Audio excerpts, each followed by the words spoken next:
For the people who see loved ones forgetting names, misplacing keys, repeating conversations, let's think about this.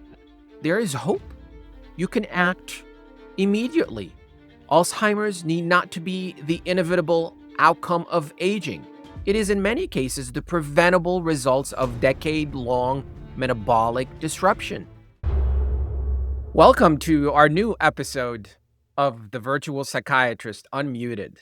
I'm your host, Dr. Muhammad Ali Rifai. Imagine waking up one day and slowly feeling that your most cherished memories are slipping away. Familiar faces become blurred. You see people as strangers.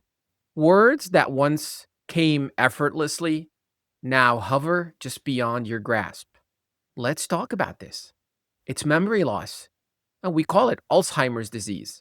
It's not just the loss of memory, it's the theft of identity. But what we've been looking at Alzheimer's, now we think it's been all wrong. What if the roots of Alzheimer's disease lie just not in our brains, but also are embedded in our own metabolism? Today, we're unmasking a hidden epidemic, one where Alzheimer's disease may be more accurately described as diabetes type. Now, stay with me. Now, don't say, well, what is this virtual psychiatrist talking about? We know diabetes type 1. We know diabetes type 2. The type 1 is the insulin dependent. That's what we learned in medical school. The type 2 is the insulin non-dependent that could be managed with medications. But what is this type 3 diabetes? This changes everything. Type 3 diabetes. Now, let's start at the beginning. Alzheimer's disease was traditionally diagnosed based on cognitive testing. It entails memory decline, difficulty with language and language identification, language production, difficulties with judgment, day-to-day tasks. When somebody presents to us as doctors and says that they're having memory issues, what we usually do is we do testing. We run cognitive testings, and people know these cognitive testings such as the mini mental status exam. We have something called the Folstein mini mental status exam. That's an old one. And then we have a newer one that's called MoCA, the Montreal Cognitive Assessment Test. Doctors are also interested in doing imaging scans. So they scan the brain, they do computerized tomography, they do CAT scans, they do magnetic resonance imaging of the brain, and they do PET scanning, the positron emission tomography, to look at different parts of the brain, looking for plaques and tangles. That's what we learned in medical school, looking for the diagnosis of Alzheimer's. But here's the thing. By the time these tests, either the cognitive tests or the imaging tests, or even basically the more extensive invasive tests such as lumbar puncture to take part of the cerebrospinal fluid, or even laboratory testing, when they show that there are changes, the damage is often already done. The neurons were starved of energy, they're already dying, and we are essentially diagnosing a disease when it's too late. And here enters diabetes type 3. It's a concept that's been emerging from powerful scientific evidence linking Alzheimer's disease to insulin resistance, the hallmark of diabetes, mostly diabetes type 2, but there is some insulin resistance in diabetes type 1. Now, just as diabetes affects our body's ability to use insulin to process blood sugar, in Alzheimer's disease, when there's cognitive issues, the disease by itself, it represents the brain's struggle to use insulin effectively. Let's talk about that. Let's think of insulin as the key that unlocks cells. Basically, it opens the door to cells and it allows glucose. Glucose is the fuel that brain cells utilize to function. It's the primary fuel, actually. And so if we don't have enough glucose, our brains don't work well. The people talk about brain fog because they're hypoglycemic. But in Alzheimer's, this key no longer functions. So you have no key to open the gas tank, the cap to the gas tank for glucose, the fuel to the brain cells to enter. And the brain cells become insulin resistant, which leads to glucose starvation. Now, like in an airplane, when you starve an engine of fuel, what happens is they call the engine flames out, meaning it just doesn't work anymore. The engine just starts to sputter. Same with the car, flames out. There's cell inflammation.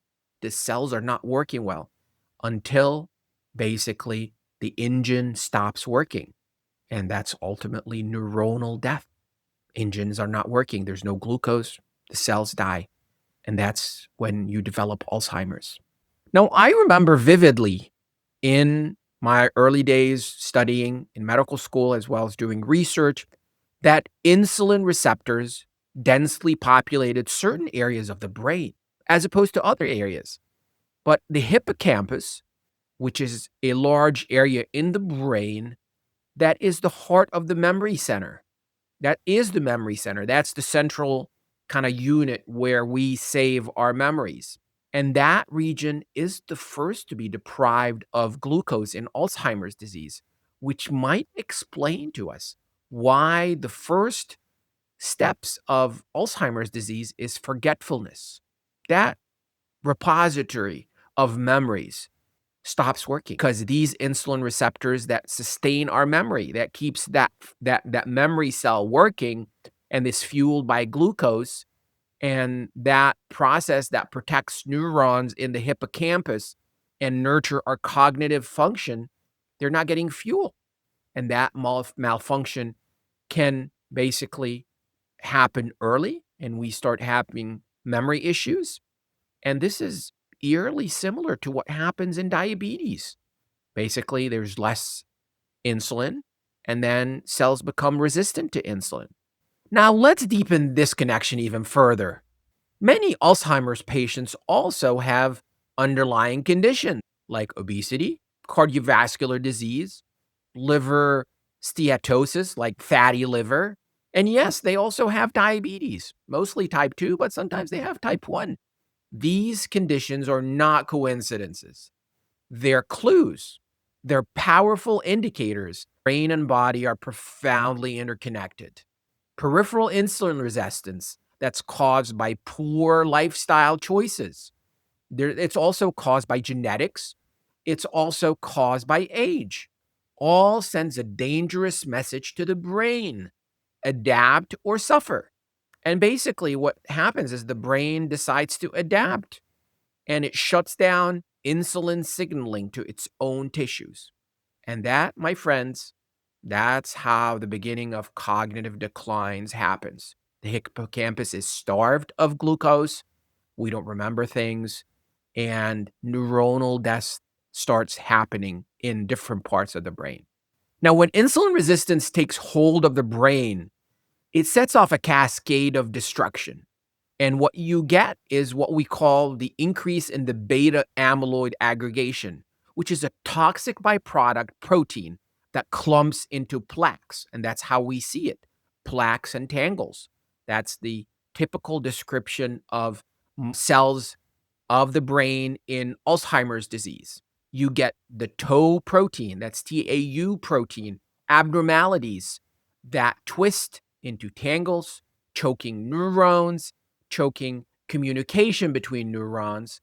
And add to that the oxidative stress that happens with aging, with hypertension, with ischemic changes, and with the chronic neuroinflammation, and you get the perfect storm. This storm doesn't just kill cells, it kills our identity. It kills memories, beautiful memories in the hippocampus stored by a person's life. And there we go. There you have it. Alzheimer's disease happened.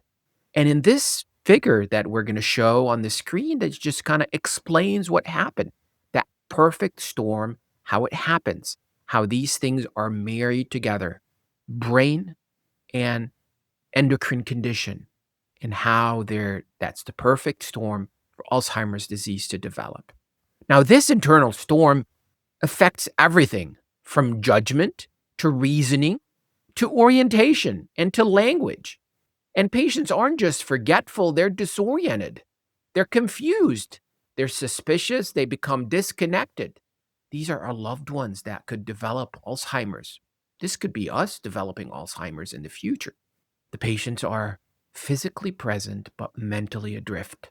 And we're beginning to realize that what feeds the storm isn't just in the brain, it's in the bloodstream, it's in the mitochondria, it's our metabolic code.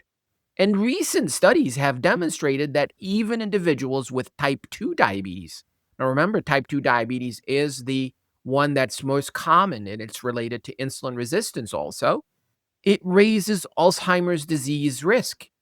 And patients who have poorly controlled diabetes, they show cognitive impairment years, sometimes decades before traditional Alzheimer's symptoms emerge. High blood pressure, high sugar levels, chronic neuroinflammation, insulin resistance. It's a perfect storm that's silently brewing under the surface. And basically, we don't know how long that process has been going on. So, what can we do? How can understanding this link empower us? First, let's talk about early diagnosis. Unlike traditional Alzheimer's tests, we talked about the cognitive testing, we talked about the neuroimaging. Insulin resistance and prediabetes markers are easily detected through routine blood tests. So we can actually check the insulin levels, we can check the fasting glucose levels, we can check the hemoglobin A1C, that's a very well-known marker. And monitoring these markers early allows us to identify cognitive risks decades before Alzheimer's symptoms emerge. And now, for the first time, we also have some other powerful tools that could revolutionize Alzheimer's diagnosis. It's a blood test that's been recently cleared by the FDA. Yes, you heard that right. There is a blood test recently cleared, and we're talking about a few months ago by the FDA that cleared the first blood test that can be used in diagnosing Alzheimer's disease. It's called the Precision AD2 test. It is something that only requires a blood sample, no invasive spinal taps, no expensive brain scan. It simply measures the ratio of proteins, the amyloid beta 42 and the amyloid beta 40 in your blood, alongside a specific genetic marker called ApoE4. So, what does that mean in plain language? I gave you a lot of jumbo mumbo biochemical phenomena. I talked about some protein. It means that by drawing a single tube of blood, we can now estimate whether someone has the biological signs of Alzheimer's disease before symptoms become severe. It's like catching a forest fire while still smoke, not flames, not burning trees. It gives us time to intervene, time to optimize the metabolic pattern, time to give some treatment, medications, vitamins, and see if there are some things that we can change. And this is where it all comes together. This is where the concept of type 3 diabetes becomes even more. If we know that insulin resistance is a major driver of Alzheimer's pathology, and we now have a blood test to detect the earliest biochemical signs of disease, then we can combine both tests, the hemoglobin A1C, the insulin level, and the Proctivity AD2, and create a personalized cognitive risk profile. Basically, we got it. We know that now if you have these tests that are positive, you can actively work on modifying some of the risk factors. You can actively work on actually trying to change the projection and the trajectory of Alzheimer's disease, slow it down significantly. Now, so far in the past 2 decades, we've been led astray. We've been studying target. basically the amyloid plaques, the amyloid protein. And we've been trying to develop agents that help us basically and help the body clear some of those amyloid plaques. But now we know that we need to target multiple pathways to stave off, slow down Alzheimer's disease, and potentially in the future, maybe being able to reverse some of these changes. Hopefully, not being able to slow it down just, but even reverse it by basically not being able to reverse neuronal death, but maybe by being able to have more life into the cells, the neuronal cells that are still left, and maybe the brain is able to recruit those cells in new pathways and to learn basically like somebody who has a stroke, they're able to relearn the behavior that they did, the hand movements, the leg movements, the face movements. Basically, they recruit other neurons that are still healthy to do the function of the neurons that died. Now, imagine you go to your doctor and he's saying, your blood sugar is a bit high, your insulin sensitivity is low, and your amyloid level are shifting. We need to act now, not when you're forgetting names, but today. This isn't a dream, it's a new model of precision brain health.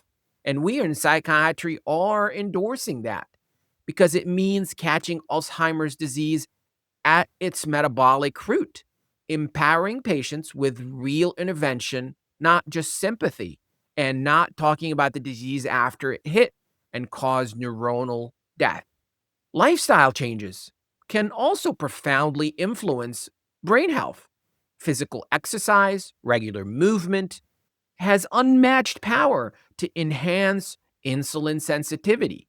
It boosts the neuroprotective factors, and it even can clear the amyloid plaques, those dreaded amyloid plaques that we've been trying to see if we can find a medication to clear them. They can be cleared by physical activity and exercise. Nutrition rich in antioxidants, omega-3 fatty acids, and polyphenols can really reduce inflammation and restore insulin function. Mindfulness practices, meditation, prayer, healthy sleep patterns can also offer significant protection from cognitive decline. In fact, Alzheimer's might become one of the most preventable conditions of our lifetime, and we simply begin viewing it through the metabolic lens. The same changes that protect your heart and control diabetes can also protect your brain. Prevention doesn't have to be complicated. It starts with honoring the natural interplay between body and mind. And as we see in this next figure, there's significant interface between the body and the mind in the development of Alzheimer's disease. And controlling the insulin resistance can really help us kind of nail that point, return endocrinological health to our neurons. Metabolic pathways are restored by reducing oxidative stress and inflammation. It starts by valuing the brain. We value the brain as a metabolic organ. It's not just our central processing unit. It's not where emotions and memories, it's a metabolic organ that is fed with glucose. And basically, that by doing that, by reducing inflammation, we realize that the brain hungers for stability, clarity, and fuel, clean fuel, glucose that enters with normal insulin levels. We can't treat Alzheimer's disease as a fate anymore that we have to accept, but we have to know that uncontrolled diabetes is something that basically fuels normal, doesn't fuel normal aging, it fuels decay in the brain. We have tools, we have knowledge, and we have now understanding of what goes on in the brain. For the people listening, for the people who see loved ones forgetting names, misplacing keys, repeating conversations, let's think about this. There is hope. You can act immediately. Alzheimer's need not to be the inevitable outcome of aging. It is in many cases the preventable results of decade-long metabolic disruption. So if we attack the metabolic disruption very early, we are able to affect that change.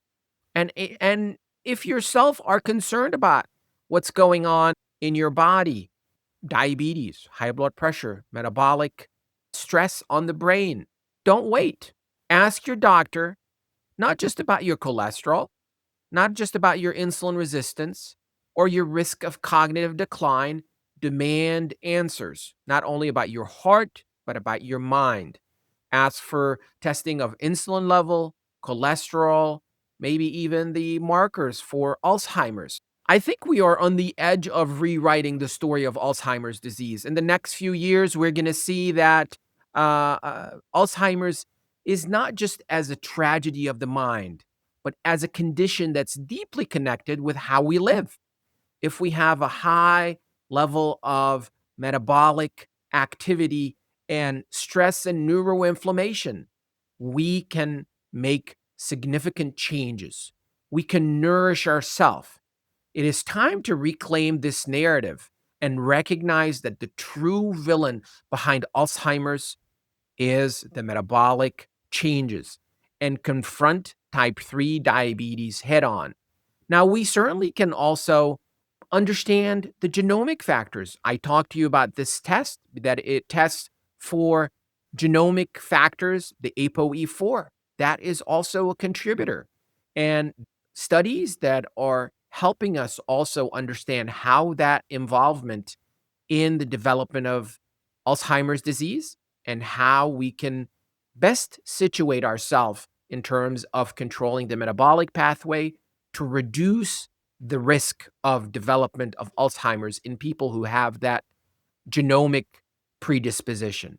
Together, we can embrace early detection. We can work on combining cutting edge diagnostics with everyday lifestyle choices. And speaking boldly, we can protect not just our memories, but our every self, our very self, our core, our understanding, our ability to function. I think we're on the precipice of a significant change in how we handle Alzheimer's disease. There's going to be new studies that are going to focus on different agents that are going to be coming. We know now that the GLP agents are seen as something that could help basically reduce and even reverse this phenomena of insulin resistance throughout the body and in the brain. And we've already seen it, that it's actually helping with cognition. And maybe longer term studies can show us that these agents, as well as other agents that control the insulin resistance in the body and in the brain, are going to be something that's going to be helpful for us to prevent this phenomena, Alzheimer's disease and cognitive issues.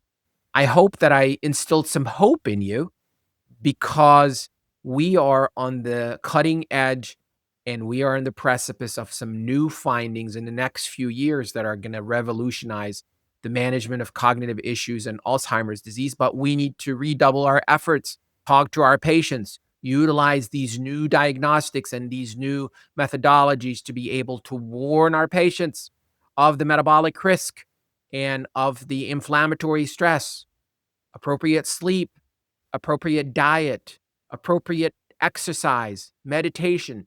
All of these things can help us with reversing the tide of Alzheimer's disease. Thank you for joining me on this crucial journey that you have been listening to, type 3 diabetes. This is Dr. Muhammad Ali Rifai, the virtual psychiatrist, and I hope that being unmuted about this phenomena, type 3 diabetes, can help instill some hope in my patients.